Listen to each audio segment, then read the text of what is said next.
Hello मित्रों, स्वागत है आपका मेरे YouTube channel Raghav sir science में। आज हम कक्षा 10वीं विषय विज्ञान के अध्याय 8 जीव जनन कैसे करते हैं के महत्वपूर्ण ज्ञान आधारित प्रश्न को समझेंगे। आज का हमारा प्रश्न है, मादा जनन तंत्र का नामांकित चित्र बनाते हुए निम्न भागों के कार्यों का उल्लेख कीजिए। तो यहां पर भी ये लीजिए, मादा जनन तंत्र का चित्र आ गया है।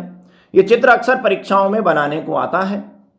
जब भी आप चित्र बनाएं कक्षा 10वीं के विद्यार्थियों के लिए, उन्हें मादा जनन तंत्र के जो बाह्य अंग हैं, जिन्हें हम भग या वुल्वा भी कहते हैं, इन्हें आपको नहीं बनाना है। केवल ऊपरी अंगों को, प्रजनन तंत्र को ही बनाना है। तो मादा जनन तंत्र का नामांकित चित्र बना दिया। अब हमें उसके 3 महत्वपूर्ण अंगों के बारे में लिखना है। सबसे पहले हम जा रहे हैं अंडाशय पे। अंडाशय मादा जनन तंत्र का मुख्य अंग है और बाकी जो अंग हैं वे सहायक अंग हैं। ये मुख्य अंग क्यों हैं? क्योंकि अंडाशय के अंदर अंडाणुओं का निर्माण होता है। अंडाणु यह एक मादा युग्मक है जो निषेचन की क्रिया में भाग लेगा। इसे हम एग भी कहते हैं।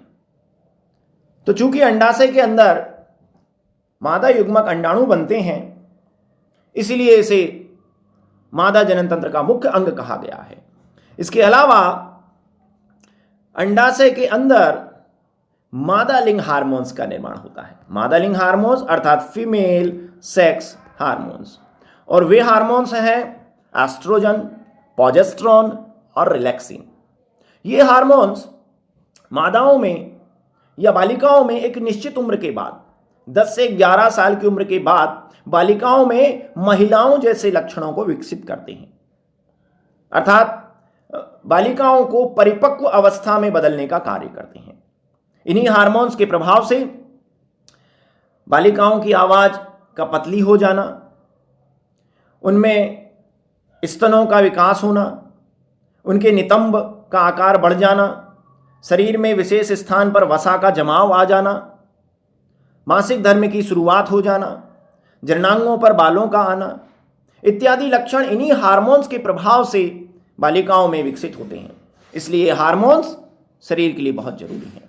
साथ ही साथ ये हार्मोन्स बाद में उस महिला के गर्भधारण तथा गर्भ में पल रहे शिशु के विकास और प्रसव की क्रिया पर भी नियंत्रण रखते हैं। तो अंडाशय एक जोड़ी हैं, बादाम के आकार के हैं, उदर गुहा में स्थित हैं। इनके अंदर मादा युग्मक अंडाणु बनता है। इनके द्वारा मादा लिंग हार्मोन्स स्त्रावित किए जाते हैं, जो मादाओं में द्वितीयक लैंगिक लक्षणों को विकसित करने के साथ साथ मासिक धर्म, निषेचन तथा भ्रूणीय विकास व प्रसव की क्रिया को भी नियंत्रित करते हैं। चलिए, अंडाशय का कार्य हुआ। अब हम आते हैं अंडवाहिनी पर। ये देखिए, ये भी एक जोड़ी है, अर्थात संख्या में 2। इनका एक सिरा गर्भाशय से जुड़ा हुआ रहता है, जबकि दूसरा सिरा स्वतंत्र या मुक्त होता है। और इस स्वतंत्र या मुक्त सिरे पर देखिए कीपनुमा संरचना पाई जाती है, जिसे हम फिम्बरी कहते हैं। क्या काम है इस अंडवाहिनी का? अंडाशय से होने वाले अंडोत्सर्ग से अंडाणु अंडाशय से बाहर आ जाता है। अंडाशयों से मासिक धर्म के 14वें दिन अंडोत्सर्ग या ओव्यूलेशन होता है और अंडाणु बाहर आ जाता है। तो देखिए, अंडाणु अंडाशय से बाहर आ गया। उसके बाद यही अंडवाहिनी इस अंडाणु को अपने अंदर ग्रहण कर लेती है। तो अंडवाहिनी का पहला काम है अंडोत्सर्ग के बाद अंडाणु या एग को अपने अंदर लेना। दूसरा, आप शायद पहले से जानते हो, इस अंडवाहिनी में ही ऊपरी हिस्से पर निषेचन की क्रिया होती है।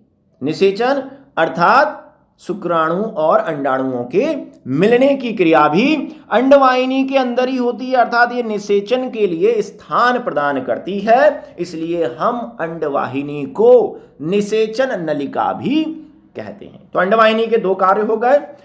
एक तो अंडोत्सर्ग के बाद अंडाणु को ग्रहण करना और फिर निषेचन की क्रिया संपन्न कराना।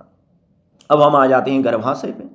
ये देखिए, बीच में जो नाशपाती के आकार की थैलेनुमा संरचना आपको दिखाई दे रही है, ये है गर्भाशय। एक सिंगल होता है ये, और इसकी दीवार बहुत ही मोटी और मस्कुलर अर्थात पेशीय होती है।